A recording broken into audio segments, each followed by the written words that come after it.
Hello, everybody. My name is Anuj Jain. I work with Adobe Systems as a senior engineering manager. I live here in Lehi, Utah, and I am excited to get an opportunity to participate in the Real-Time Data Summit. All right, so we'll just start with the presentation. So the topic of my presentation is Profile Edge Cache, 89% savings for real-time marketing. Um, So just to set the context, what the business use case is that where this whole thing is relevant is in the Adobe Real-Time CDP for actionable profiles across customer lifecycle. So in the Adobe Real-Time CDP, there are a lot of different sources of data. There could be the known visitors or first or unknown visitors or data coming from the partners. We have abilities in the RTCDP or real-time CDP to ingest all that data into the platform. And once that data is ingested, all that data is stitched together so that we can combine the data coming from different sources, identify the people, create the unique identities, process all those profiles to create profiles of people, and then process those profiles to collect a group of profiles for certain marketing use cases. That is what we call segmentation, and then we run a lot of AI ML algorithms on it to find the suitable set of profiles for the different marketing use cases. And then all those profiles are then used for different marketing use cases, for example, are activated under different channels. For example, for marketing and advertising, for on-site personalization, or for sending out to different customer systems. And then all this is supported with data governance and all the other bells and whistles that RTCDP comes with. So the focus of what I am going to talk about is on-site personalization for visitors. And this is just a small schematic that shows how the on-site personalization works. On the web pages or on the applications, people use Web SDK or so to customize their web pages, or inside the in mobile app customizations.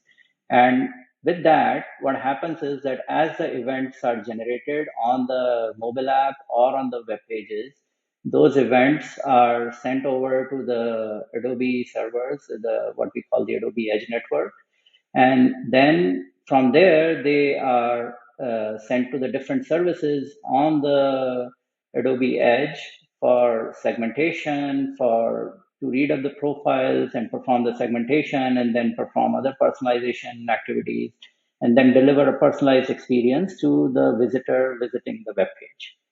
And additionally, all these events coming in are also collected in the Adobe RTCDP for further processing and for detailed analysis and analytics and all that stuff. So, so with that context in mind, we are going to jump into the technical part of it. So here is a end-to-end traditional data flow diagram that Adobe has been using, and that is also used industry-wide. Similar data flow for personalization for the visitors on the web pages and the apps. So starting from the left, so all the data that is there in the hub, we call it a hub. It's a profile hub where all the profiles are stored. There are a lot of customers and billions of profiles are stored, and all these profiles are then published and shipped over to the different edges across the world. Because the goal is that for real-time marketing, the latency, we want to minimize the latency for the response to the customers. So all these profiles are shipped to the different edges across the world. We have services on the edges, for example, the consume profiles, that is going to consume the profiles coming in, all the updates to the profiles coming in. all these profiles are then stored in an Aerospike database uh, on the edges uh, to be accessed in real time. Okay, and then on the client side, what we have is on the browser and the app, we have these applications running that are sending the event to the edge network. Edge network in turn forwards the event to the services running on our edge location. And then these services look up the profile. We have two main services, the read and the segmentation, profile read and profile segmentation, that access the Aerospike database to fetch the profile and then process those profiles, hand it over to some client applications, and then respond back to the browser or the app. So because as the visitors are on the browser or the app for a very limited amount of time, and then they may switch over to a next page or to a next tab in the app or whatever. So we have a very tight latency budget to be able to respond to this. So the overall latency budget is about 100 milliseconds, but there is a lot of processing to be done on the edge. Therefore, the budget left to look up the profile from the Aerospike database, to fetch the profile and then process it and all that. So for that, the budget is only 10 milliseconds P99, which means that 99% of the times we should be able to fetch the profile and process it and then transfer to the client applications within 10 milliseconds, which gives us a very tight latency budget. And then the other constraint that we have is that because of the large number of customers and the large number of profiles for each of those customers, we need to store a high number of records, which is about 45 billion on an active region like Virginia region. We need about 45 billion records in that Aerospike database. And then, talking about the throughput that we have to support on this database, because of the constant updates that are coming from the hub via the pipeline that need to be updated in the Aerospike database, we need to support about 34, 35 billion writes a day. And then the reads are depending on the traffic on the various websites and apps. And that, as of today, adds up to about 1.2 to 1.5 million a day. So, uh, so the actual number of visitors visiting the websites and using the mobile apps across the world is about, maybe some percentage of 1.2 to 1.5, because every person landing on a page is going to access Edge multiple times. So that is the read rate that we have to support as of today, but it is rapidly increasing and our assessment is that within the next 6 months or so, this thing is going to go up to like 5 million reads a day, or somewhere there. So so this is this is the whole end-to-end data flow for being able to do real-time personalization, on-site real-time personalization. And now talking about what does a system like this cost? Because of all the constraints that we have, where we have to have an extremely tight, low latency, and we have the high capacity requirement because we need to store large number of profiles. The cost of this thing is constantly growing, and then we also need to support high throughput. The cost of this thing constantly is growing, and the reason is that to get that low latency, we need to make sure that the entire index of, let's say, 45 billion profiles or objects is in memory. Because if we store things on the SSD, then it is not fast enough, and we can never get P99 latencies that we want. And they will be, different orders of magnitude if we have things on the disk. So we have to store the index hot in the memory, but all these things lead to an ever increasing cost that we are seeing month to month. So this is the data from last year, from 2023 until August. So, just to lay out the problem statement again, what we have, the constraints that we have is that we need to support an extremely tight latency of less than 10 milliseconds for 99 percentile, in which we have to look up the record, we have to process the profile, we have to do some network transfers, this and that, and we have to constantly maintain 99% of the time less than 10 milliseconds, right? And then the capacity, we have an ever increasing pressure on the capacity, because right now, one of our heavy edges is storing, let's say, 45 billion records. But the way the customers are growing, this is going to grow to like 70 billion or something in a year, because we imagine it's going to close to double within a year. So, so the cost will almost double, or be more than double to support that kind of pressure. And of course, the other parameter is that we need to make sure that the profiles are always fresh. Therefore, we have to support all the throughput of the updates of the profiles that are coming in. And we also have to support the read throughput. Now, all of these strict requirements ultimately put pressure on the COGS, because if you have to have that low latency, you need to keep the indexes in memory, hence the COGS goes up. If you need to store high capacity, again, the COGS go up and so on. So, so now obviously, the goal is that we still keep bringing down the latency, keep increasing the capacity, keep the profiles fresh, keep supporting the required throughput, and still manage the cost. So how do we do that? So we came up with an optimized solution to be able to achieve this hard goal. And that optimized solution consists of a customized deployment of Aerospike database and some innovative technology that we did here at Adobe. And those two things put together are able to give us a very good equation in this triangle that we just talked about. So, so I'm going to dive a little bit deeper into what the technology and what is a customized deployment.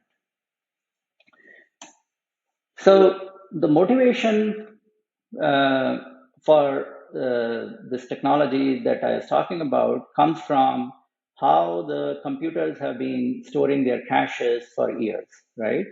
So if you look at a cache hierarchy in a typical computer, there is a main memory, then there is maybe an L3 level cache, L2 level cache, L1 level cache, and so on. And the fastest cache is the one that is closest to the chip, and it is on the CPU chip.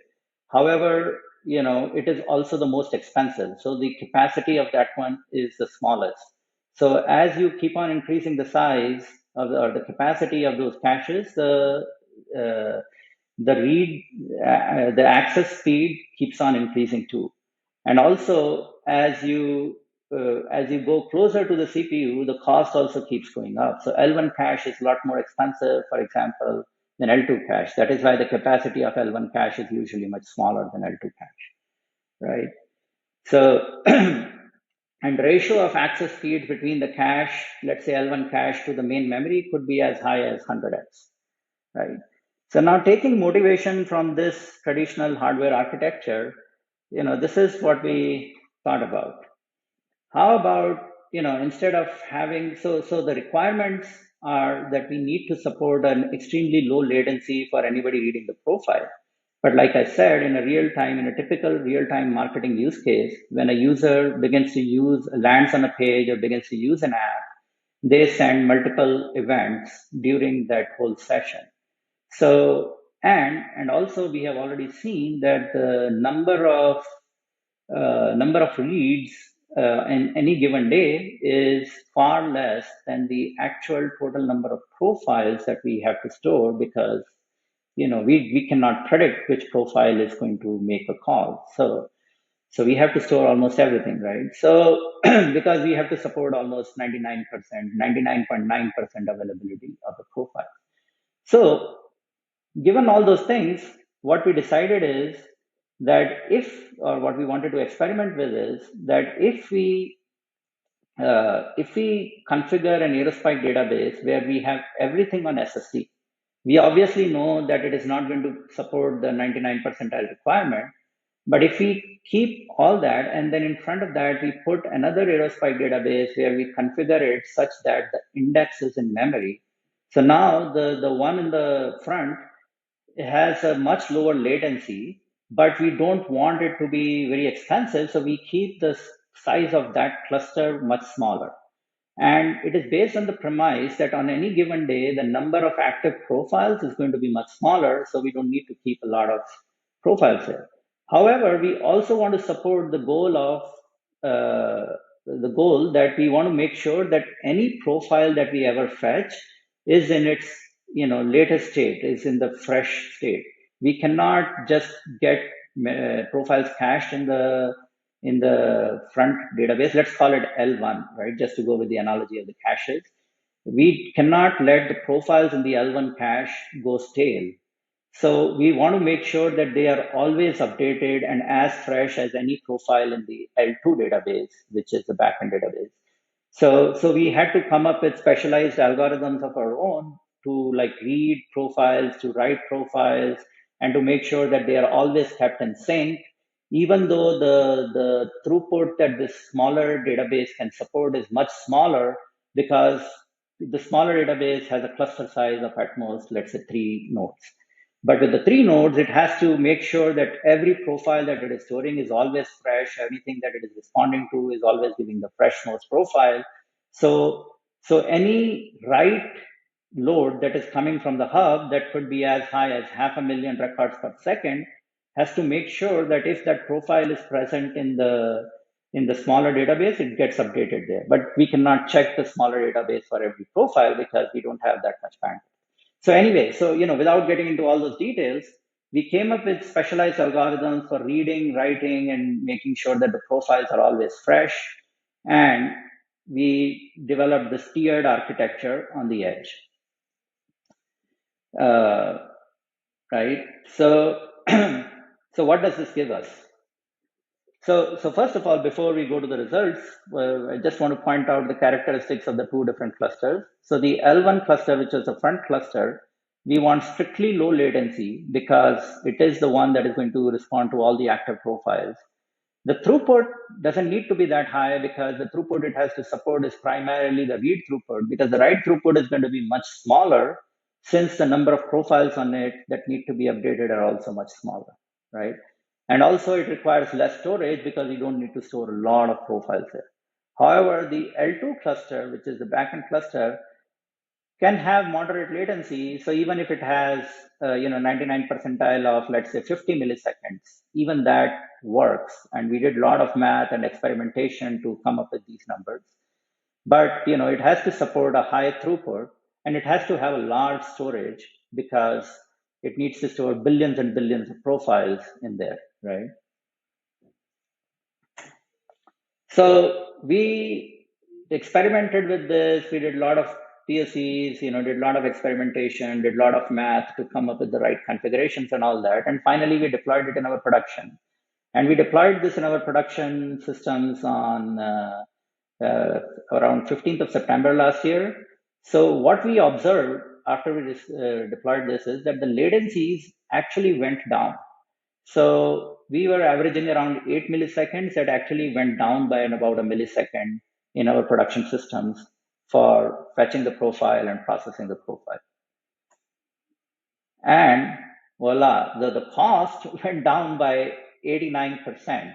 So the cost of the new infra is about 11% of the cost of the old infra. And this is a graphic that I took from our AWS cloud spend. So, and the reason for this drastic fall in the cost is that because the cluster, the L2 cluster that is storing most of the bulk of the profiles is storing everything on SSD. And SSDs, as everybody knows, is much, much cheaper, is like 10 times cheaper than the main memory. So we can get a lot of capacity in a much smaller cluster size. I mean, it may not be 10 times, but it is much cheaper than the main memory, right? So we can get a lot more capacity on that whole cluster, even with a much smaller cluster size. Whereas the L1, which needs to be super fast, doesn't need a lot of capacity anyway because it needs to support only the active profiles and the real-time marketing use cases. So, uh, So yeah, and I just want to mention that because of the tiered clustering approach, and also we got some benefits from EBS, AWS, EBS storages that we optimized in this whole process. And about the capacity, so our capacity now on our edge clusters is about 5 times that of the original cluster. So when we think of the cost savings we did, as of today, we did about 89% cost saving. So the spend that we are doing today is about 11%. The top line is the top line on the right hand diagram is the spend with an older infra, and the one on the bottom is the spend with the new infra. So we see today we are doing about 89% savings. But if I look at 1 year from now, the savings are going to be much higher. And the reason is that the older infra will need to scale linearly as the capacity grows. So our estimation is that in about a year, we will have about 3 times the capacity requirement, traffic requirement, and so on. And this thing will continue to grow linearly, because right now, or when we did the switch, our clusters were at capacity. So any new thing that we add, we will have to increase cluster sizes. So 1 year from now, this savings that we will have will be much larger. Will be maybe like it's like uh, our new infra is going to spend about 20K per month, whereas the older infra would have spent about 350K. So that's going to be the ratio of the savings. And to top that, what we see is that our miss rate on the edges have also gone down. And the reason for that is because we have much larger capacity, we can store the profiles for much longer. And therefore, whenever somebody lands on the web page, we usually still find the profile on the edge. Whereas in the older cluster, we were always struggling with the cost and the amount of capacity or the amount of profiles we want to store there. Therefore, the profiles frequently got evicted, and hence we used to see a much higher miss rate. Okay, and then the throughput, the throughput is still comfortably supported. I mean, I would acknowledge that the overall bandwidth of the system went down, but the reason for that is that the cluster sizes are now much smaller. So the amount of writes they can support is obviously much smaller, but still whatever use case requires, we still support comfortably all that throughput. So even if the throughput has to go up, we only increase the cluster size by a little bit, and we would still be fine. So, reviewing the requirements again, what we were able to accomplish with this initiative is that we were able to bring down the latency a little bit. We were able to increase the capacity drastically. We still supported the required throughput, and we still supported the commitment to always have the fresh profiles. And despite all that, we brought the cost down by about 89 to 90% as of today. But in futures, the savings will be much higher. So to conclude, I think this hybrid system that we developed, working with the technologies in Adobe and with Aerospike, it beats most of the real-time databases for real-time marketing use cases if they are used off the shelf in the latency, capacity, and cost ratios. And the whole system is built on commodity hardware available in public cloud, so we didn't use any specialized hardware. And we ended up building a world-class lookup system for marketing use cases. Okay. Thanks, everyone. That concludes my presentation.